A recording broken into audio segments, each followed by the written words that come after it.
જૂનાગઢ જિલ્લામાં દિવ્યાંગો માટે ખેલ મહાકુંભ 3.0નું ઉદ્ઘાટન કરાયું.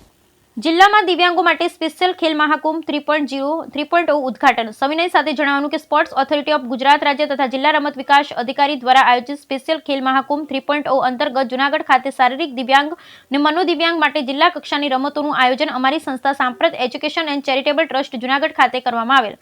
આ ખેલ મહાકુંભ આજે શારીરિક ક્ષતિ ધરાવતા 315 દિવ્યાંગોએ ભાગ લીધેલ અને કાલે મને દિવ્યાંગો 472 કુલ 788 દિવ્યાંગો ભાગ લેશે. આ ઉદ્ઘાટન પ્રસંગે જિલ્લા સમાજ સુરક્ષા અધિકારી વસીમ સૈયદ સાહેબ તથા જિલ્લા બાળ સુરક્ષા અધિકારી શ્રી રમેશ મહેડા સાહેબ દ્વારા દિવ્યાંગ ખેલાડીઓને લીલી ઝંડી આપી રમોત્સવ શરૂ કરવામાં આવેલ. આ તકે જિલ્લા રમત વિકાસ અધિકારી શ્રી ગૌરાંગ સાહેબ, જિલ્લા બાળ સુરક્ષા અધિકારી શ્રી મહેડા સાહેબ, ડુંગરપુર પ્રાથમિક આરોગ્ય કેન્દ્રના ડોક્ટર જસ્મીન સાહેબ વગેરે મહાનુભાવ ખાસ ઉપસ્થિત રહી દિવ્યાંગોને રમત માટે પ્રોત્સાહન કરેલ. આ તકે ડુંગરપુર પ્રાથમિક આરોગ્ય દ્વારા મેડિકલ કેમ્પ પણ રાખવામાં આવેલ. આ કાર્યક્રમને સફળ બનાવવા માટે સંસ્થાના પ્રમુખ શ્રી મહેન્દ્રભાઈ પરમાર તથા સ્ટાફે તથા તમામ શિક્ષકોએ ભારે જહેમત ઉઠાવી. Bureau report Bhimjibhai Bachkotar, Gir Somnath. Samprat education charitable trust Mahendrabhai Parmar. આજે આપણી સંસ્થામાં સ્પેશિયલ ખેલ મહાકુંભનું આયોજન કરેલું છે. સમગ્ર જૂનાગઢ જિલ્લામાંથી ઓર્થોપેડિક અને એમઆર દિવ્યાંગોએ ભાગ લીધેલો છે. સમગ્ર જૂનાગઢના 778 દિવ્યાંગો આ રમતગમતમાં ભાગ લેશે. આજે ઓર્થોપેડિક અને કાલે એમઆર એમ 2 દિવસ સતત દિવ્યાંગોનો રમતોત્સવ ઉજવવામાં આવશે. આ રમતમાં આપણે અલગ અલગ રમતો, એમાં ટ્રાયસિકલ રેસ, ગોળાફેંક, ચક્રફેંક, બરછી ફેંક, અલગ અલગ હાઈ જમ્પ, જે દિવ્યાંગો પોતાની દિવ્યાંગતાની ક્ષમતા પ્રમાણે અલગ અલગ જે રમતમાં ભાગ લીધો હોય એ રીતે દિવ્યાંગો રમશે. આ રમતગમતના ઉદ્ઘાટનમાં આપણા સમાજ સુરક્ષા અધિકારી સૈયદ સાહેબ, તેમની સાથે બાળ સુરક્ષા અધિકારી મહેડા સાહેબ પણ ઉપસ્થિત રહેલ. કાર્યક્રમમાં જે દિવ્યાંગો આવે છે એમને અડચણરૂપ કંઈ પણ ન થાય એવા સતત અમારા પ્રયત્નો છે.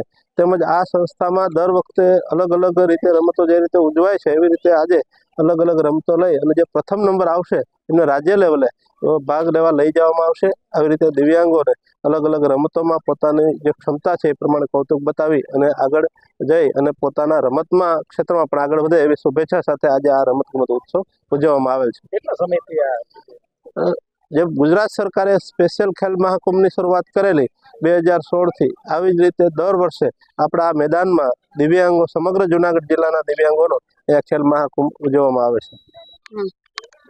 મારું નામ અલ્પા અનિલભાઈ કક્કડ છે. હું કેશોદથી આવું છું અને આ વિજાપુરમાં જે ખેલકુંભ મહામેળો છે એમાં હું 5 વર્ષથી ભાગ લઉં છું અને મને 75% દિવ્યાંગ ધરાવું છું.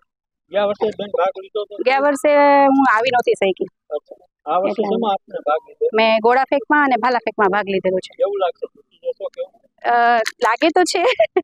અને કેવું લાગે છે અહીંનું વાતાવરણ ને આ કઈ રીતે? બહુ સારામાં સારું છે અને બધી રીતે સહાય, બધી રીતે આ વિકલાંગો આવે છે અને પૂરેપૂરો સાથ સહકાર આપવામાં આવે છે. અહીંયા કાંઈ વાંધો નથી આવતો. 5 વર્ષથી હું અહીંયા આવું જ છું એટલે બહુ સારામાં સારું છે. અને કેવું લાગે? સારામાં સારું લાગે છે. બસ એમાં કાંઈ કેવું પડે એમ નથી. મારું નામ ભરડવા ધાર્મી અતુલભાઈ છે. હું ધોરણ 8માં અભ્યાસ કરું છું. હું મજેવડી ગામમાંથી આવી છું. અહીંયા અમારે ખેલ મહાકુંભ મનોદિવ્યાંગનો છે. અહીંયા હું 100 મીટર રન એન્ડ ભાલા ફેંકમાં ભાગ લેવાની છું. અહીંયા દોડ, ભાલા ફેંક, ચક્ર ફેંકની રમતોની સ્પર્ધા છે. અહીંયા સાંપ્રત સંસ્થામાં અમે સ્થળે આવ્યા છીએ. અમને અહીંયા ખૂબ જ મજા આવી. અહીંયા ભોજનની વ્યવસ્થા છે. અને કેટલા વર્ષોથી આવું છે? અમે 6 વર્ષથી અહીંયા ખેલ મહાકુંભમાં રમવા આવ્યા છીએ. અમને કેવું લાગે છે? અમને ખૂબ જ મજા આવે છે અને ઓલી વખતે મારો પ્રથમ નંબર આવ્યો હતો, તેથી અમે રાજ્ય કક્ષાએ રમવા ગયા હતા. અને આજ વખતે પહેલો નંબર પાછો આવી જશે? હા, આ વખતે આવી જાય.